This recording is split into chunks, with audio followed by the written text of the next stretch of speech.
అక్కడ ఇప్పుడున్న ప్రైమ్ మినిస్టర్కి ఏం పవర్ లేదు, క్యాబినెట్కి ఏం పవర్ లేదు, అసలు వాళ్ళకు ఒక ఈసీనో ఇంకొకటో అన్నది లేదు. Everything prime minister, president, army chief, ISI ex chief అంతా ఆసిఫ్ మునీరే. సో వాళ్ళతో మాట్లాడుకున్నారు. సో అక్కడ తప్పు చిన్నది జరిగింది ఏంటంటే ఇంతకుముందు మన పుల్వామా లాగా ఏదో చిన్నగా చేస్తాం లైట్గా. సో వాళ్ళు కూడా ఏదో చిన్నది ఒక 1 డే నైట్ ఏదో స్ట్రైక్ చేస్తారు, ఇక దాంతో అయిపోతుంది, డిస్టర్బెన్స్ అయితే కదా అనుకున్నారు అనమాట.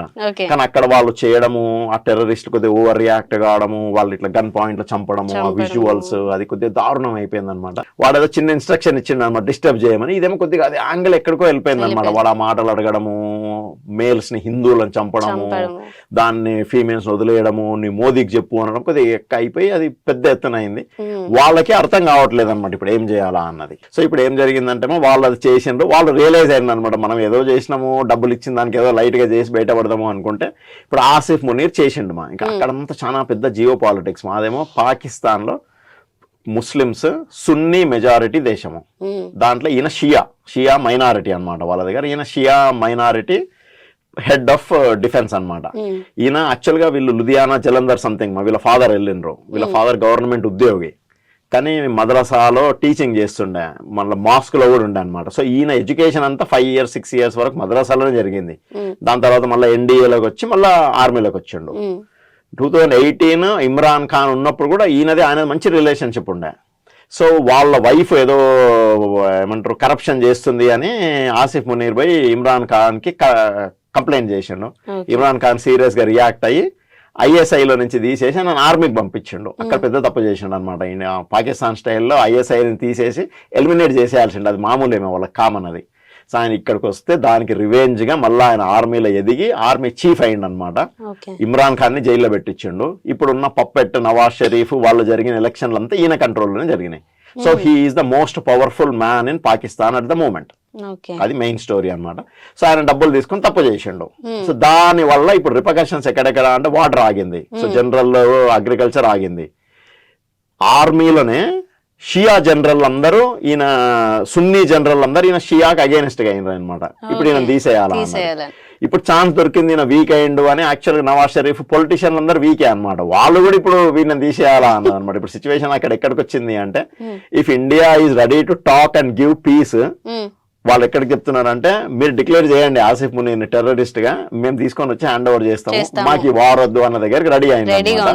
ఈ డిస్కషన్ కూడా ఆల్రెడీ అమెరికాతో అయింది.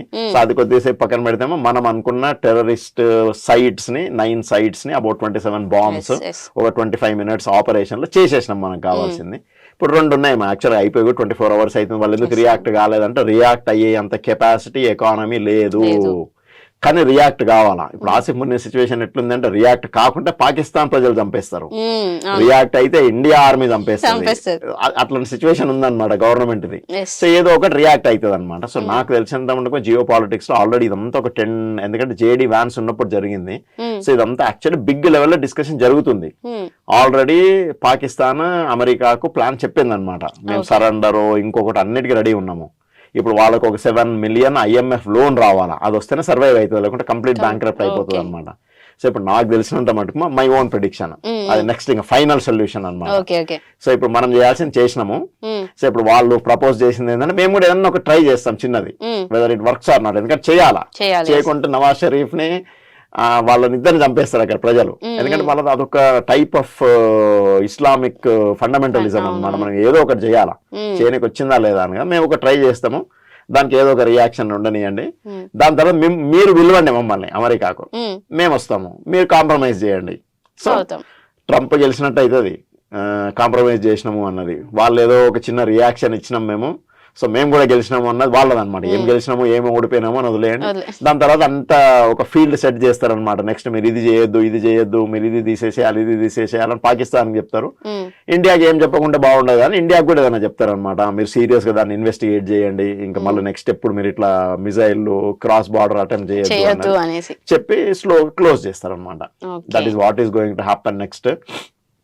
సో 14 days 22 April నుంచి మనకు అనమాట వార్ ఎంత అవుతుంది అంటే సర్జికల్ స్ట్రైక్స్ అయినాయి అనమాట మళ్ళీ. సో ఇప్పుడు నెక్స్ట్ ఎస్కలేట్ అవుతుందా అన్నది ఇప్పుడు కరెంట్ గా జరుగుతున్న క్వశ్చన్ అన్నమాట, అందరి మైండ్ లో ఉన్నది. ఎంత పెద్ద వార్ అవుతుంది అంటే అసలు అవ్వదు, ఏం అవుతుందో అన్నది క్వశ్చన్ మార్క్ మొన్నటి వరకు ఉంది. ఈ 24 hours మీరు ఇందాక అన్నట్టు నిజంగా అలాంటిది స్టార్ట్ అయ్యింది. వాళ్ళ 9 ఏవైతే ఉన్నాయో ప్లేసెస్ కి అలా అయింది. సో నెక్స్ట్ ఏంటి స్టెప్ ఏంటి అనేది అందరిలో క్వశ్చన్ మార్క్. సో దానికి మెయిన్ ఆన్సర్ నా పర్సనల్ వ్యూ యాక్చువల్గా ఇంకేం కాదు మా.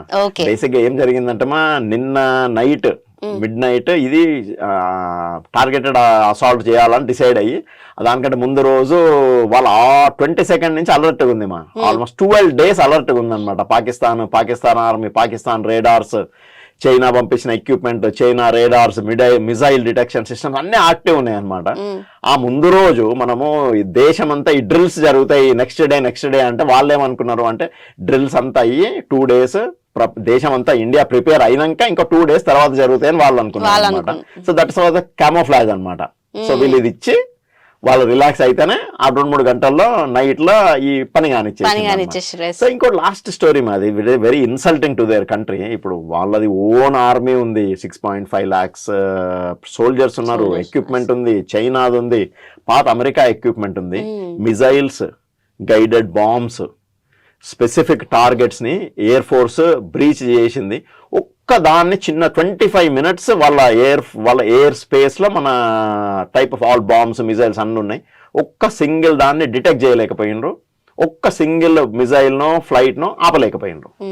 సో వాళ్ళది కూడా అంటే నువ్వు ఎంత గ్రేట్నెస్ అంటే ఇంకోటి మా దాంట్లో గ్రేట్నెస్ చెప్పేది ఏంటంటే ఓన్లీ ఇండియా 3rd country అనమాట ఇంత ప్రెసిషన్ స్ట్రైక్ చేయగలిగిన capacity. America, Israel, India proven capability. ఇప్పుడు నెంబర్లు ఎక్కువ ఉన్నాయేమో వాళ్ళది. మన దగ్గర ఇప్పుడు 12-13 lakh సోల్జర్స్ ఉంటే చైనా దగ్గర 23 lakhs ఉన్నారు, ఎక్విప్మెంట్లు ఉన్నాయి. మన దగ్గర ఒక 1200 ఫైటర్ జెట్స్ ఉంటే వాళ్ళ దగ్గర 5000 ఉన్నాయి.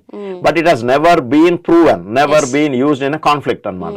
సో మన దగ్గర ప్రూవెన్ ఎబిలిటీ ఉందన్నమాట. ఈసారి దీంతో యాక్చువల్ వీఆర్ అనే జియో పొలిటికల్ హై టేబుల్ అనమాట. ఇంకా ఆ ప్రెసిషన్ స్ట్రైక్స్ అన్నది Israel is a specialist at doing this అనమాట. ఒక 26-300 అంతస్తుల లేకుంటే ఒక 30 అంతస్తుల బిల్డింగ్ ల ఒక స్పెసిఫిక్ ఫ్లాట్ 4th floor లో బి ఫ్లాట్ ని ఛేదించాలా అంటే ఛేదించగలిగే కెపాసిటీ ఓన్లీ అమెరికాకు, ఇజ్రాయెల్ కు ఉంది. ఇప్పుడు ఇండియాకు ఉంది ఆ కెపాసిటీ అని మనం ప్రూవ్ చేసాం.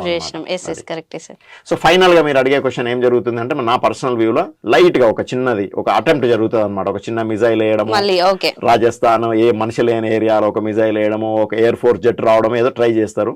సో దాని తర్వాత మనం ఒక రియాక్షన్ ఇస్తాము. సో వాళ్ళు డిక్లేర్ చేసేసుకుంటారు అనమాట. ఇప్పుడు యాక్చువల్ మనం చెప్తున్నాం 9 దగ్గర అటాక్ చేసినాం ఇన్ని అయినాయి అని, వాళ్ళు అంటారు 9 లేదు ఓన్లీ 5 ఓన్లీ సివిలియన్ లో మస్జిద్ జరిగిందంట. అంటే మరి ఎప్పుడు నిజం ఒప్పుకోరు అన్నమాట. సో వాళ్ళు ఏదో ఒకటి చేసినాము అంటారు, మనం దాన్ని డినై చేస్తాము, ఇంకా అక్కడికి అయిపోతుంది అనమాట. But Pakistan will never ever from now try to do అనమాట. ఆల్రెడీ బ్యాంక్రప్సీకి దగ్గరలో ఉంది, వాళ్ళ కెపాసిటీ లేదు. ఇన్ని రోజులు న్యూక్లియర్ అని భయపడిచ్చి గడిపేసినారు. ఇప్పుడు ఇంకా న్యూక్లియర్ ఉన్నా కొడతారు బయట ఇట్లా లోపలికి వచ్చి. అదేంటంటే ఓన్లీ పాకిస్తాన్ ఆక్యుపైడ్ కాశ్మీర్ లో జరగలేదు అనమాట ఈ అటాక్ లో. Actually hinterland of Pakistan, international border నుంచి 120 kilometers వాళ్ళ మెయిన్ హార్ట్ అనమాట. Punjab or Sindh part of Pakistan, Punjab part of Pakistan లో జరిగింది అనమాట అటాక్ ఇది. So they have to be shameful అనమాట ఏం జరిగింది అన్నది. మనకి ఎట్లా అంటే ఒకవేళ ఇండియా పాకిస్తాన్ వార్ జరిగితే ఒక మిజైల్ వచ్చి ఢిల్లీలో పడ్డట్టు అనమాట. ఢిల్లీ NCR గురుగావ్ ఏరియాలో పడితే మనకి ఎంత ఇన్సల్టింగ్ ఉంటుంది, అంతకంటే ఎక్కువ ఇన్సల్ట్ జరిగింది అనమాట.